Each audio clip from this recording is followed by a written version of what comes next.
हिमाचल का इकलौता कमाऊ पूत कैसे हुआ कंगाल? वीरभद्र सिंह, जयराम ठाकुर या फिर सुखविंदर सिंह सुक्खू हैं जिम्मेदार। कभी प्रदेश सरकार को देता था कर्ज, आज हजारों करोड़ के घाटे में डूबा। 9000 पोस्ट खाली, क्या अब पूरे राज्य की बिजली काट देंगे कर्मचारी? अंधेर नगरी चौपट राजा, टके सेठ भाजी, टके सेठ खाजा।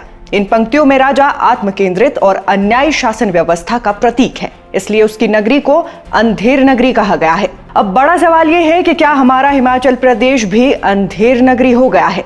इस पर कोई भी कहेगा कि देवभूमि कैसे अंधेर नगरी हो सकता है। जवाब है, जब राजा ही चौपट हो तो क्यों नहीं हो सकता।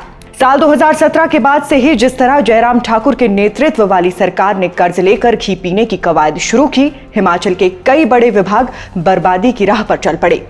आज हम बात करेंगे बिजली बोर्ड की, बताएंगे कैसे कंगाल होकर कर्ज में डूब गया हिमाचल का बिजली बोर्ड, किस सरकार के दौरान घाटे में और कब मुनाफे में रहा विभाग, फिलहाल कैसी है बिजली बोर्ड की माली हालत, क्या है कर्मचारियों की मांगे और क्या सचमुच हिमाचल में होने वाला है ब्लैकआउट। देंगे इन सभी सवालों का जवाब, इसलिए वीडियो को अंत तक देखिएगा और सब्सक्राइब कीजिए हमारे YouTube चैनल को। वर्ष 1990 शांता कुमार की सरकार थी, फिर वीरभद्र सिंह सत्ता में आए और बिजली बोर्ड मुनाफे में था। एक वक्त में 43,000 कर्मचारी हिमाचल बिजली बोर्ड में काम करते थे, मगर आज स्थिति ये हो गई है कि बोर्ड में कर्मचारी भी घट गए हैं और मुनाफा भी।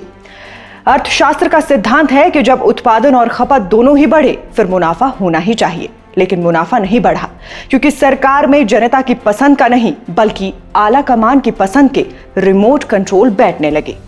पूर्व की जयराम सरकार भी रिमोट से चली और वर्तमान सुक्खू सरकार जिस रिमोट से चल रही है उसकी तो बैटरी ही डाउन है। खैर, अब आप इन आंकड़ों को देखिए। साल 2010 वो साल था जब प्रेम कुमार धूमल की सरकार ने बिजली बोर्ड को कंपनी में तब्दील किया था।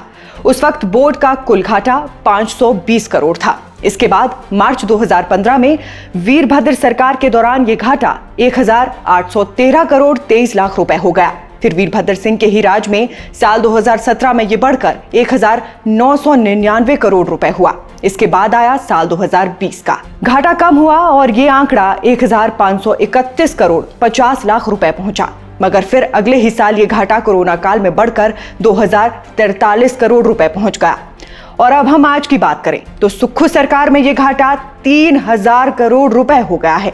आपको ये बात जानकर हैरत हो सकती है कि 1990 के दशक में हिमाचल का बिजली बोर्ड राज्य सरकार को कर्ज दिया करता था, मगर आज हिमाचल सरकार का इकलौता कमाऊ पूत कर्ज के जाल में उलझ गया है। घाटे के इतर अगर हम बिजली बोर्ड पर चढ़े कर्ज की बात करें, साल 2019 में ही ये कर्ज 5200 करोड़ रुपए हो गया था। इस हिसाब से आज की स्थिति का अंदाजा आप स्वयं ही लगा सकते हैं। इसके अलावा बिजली बोर्ड कर्मचारियों की संख्या भी 43,000 से घटकर 16,000 हो गई है। 3,000 आउटसोर्स कर्मचारी काम कर रहे हैं और करीब 9,000 से अधिक अलग अलग पद बिजली बोर्ड में लंबे वक्त से खाली पड़े हैं।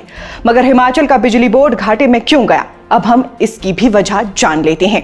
पहली वजह है मुफ्त बिजली वाला लॉलीपॉप। सबसे पहले 2022 में जयराम सरकार ने 125 यूनिट फ्री बिजली बांटने का फैसला किया। इससे प्रदेश के 11 लाख उपभोक्ताओं को लाभ मिला था, लेकिन बोर्ड को इससे नुकसान ही हुआ। जयराम ठाकुर के बाद कांग्रेस की सरकार ने 300 यूनिट मुफ्त बिजली देने का वादा करके सत्ता हासिल की थी। हालांकि ये वादा पूरा नहीं हुआ, लेकिन आम उपभोक्ताओं के लिए बिजली महंगी कर दी गई। दूसरी वजह है अन्य विभागों के बकाया बिल। दरअसल हिमाचल सरकार के ही कई सारे विभाग ऐसे हैं जो समय पर बिजली बोर्ड का बिल नहीं चुकाते। बिजली बोर्ड को हिमाचल सरकार के अलग अलग महकमों से कम 170 करोड़ रुपए के बिल वसूलने हैं और इसमें सबसे अधिक लंबित देनदारी जल शक्ति विभाग की है। बहरहाल सुक्खू सरकार ने विभिन्न श्रेणियों की सब्सिडी खत्म करने का फैसला लेकर बिजली बोर्ड को प्रॉफिट में लाने की कोशिश जरूर की है, लेकिन ये कितना कारगर साबित होता है ये तो आने वाला वक्त ही बताएगा। आज बिजली बोर्ड के हजारों कर्मचारियों ने प्रदेश सरकार के खिलाफ पूरे हिमाचल में प्रदर्शन किया और इन कर्मचारियों का कहना है कि अगर सरकार इनकी मांगों को नहीं सुनती है तो दिवाली के बाद बिजली कर्मचारी प्रदेश में ब्लैकआउट करेंगे। तो फिर क्या है बिजली बोर्ड के कर्मचारियों की मांग? आइए इन्हें भी एक एक करके जान और समझ लेते हैं। पहली मांग है ओपीएस की। आपको बता दें कि हिमाचल प्रदेश राज्य बिजली बोर्ड के कर्मचारियों को अभी तक ओपीएस का लाभ नहीं मिल पाया है और वो चाहते हैं कि उनके बोर्ड में बिना देरी ओल्ड पेंशन स्कीम लागू की जाए। दूसरी मांग सरकार द्वारा हाल ही में समाप्त किए गए इंजीनियरिंग कैडर के 51 पदों को बहाल करने की है। तीसरी मांग पिछले 10 से 12 सालों से ड्राइवर के पद पर काम कर रहे 81 आउटसोर्स कर्मचारी की छंटनी के आदेश वापस लेने की है।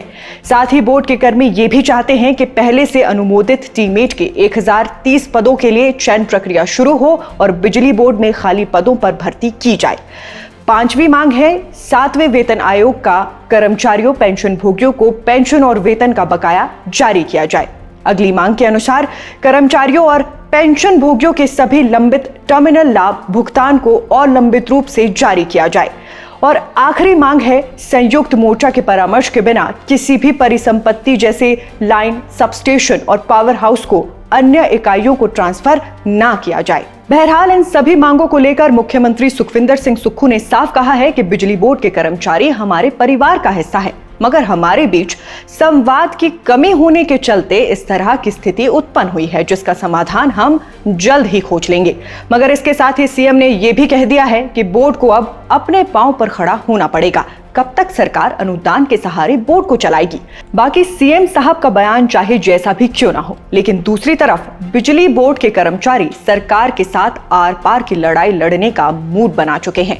ऐसे में आने वाले वक्त में ये देखना काफी ज्यादा दिलचस्प हो जाएगा कि बोर्ड के कर्मचारियों और सरकार के बीच किसी तरह का समझौता होता है या नहीं, क्योंकि अगर ये स्थिति यूं ही बनी रही तो ये बात तो कंफर्म है कि हिमाचल के लोगों को आने वाले वक्त में ब्लैकआउट से भी दो चार होना पड़ सकता है। बाकी पूरी स्थिति परिस्थिति को समझने के बाद आपकी इस पूरे मामले पर क्या राय है, हमें कमेंट बॉक्स में बताइएगा। अभी के लिए बस इतना ही। नमस्कार।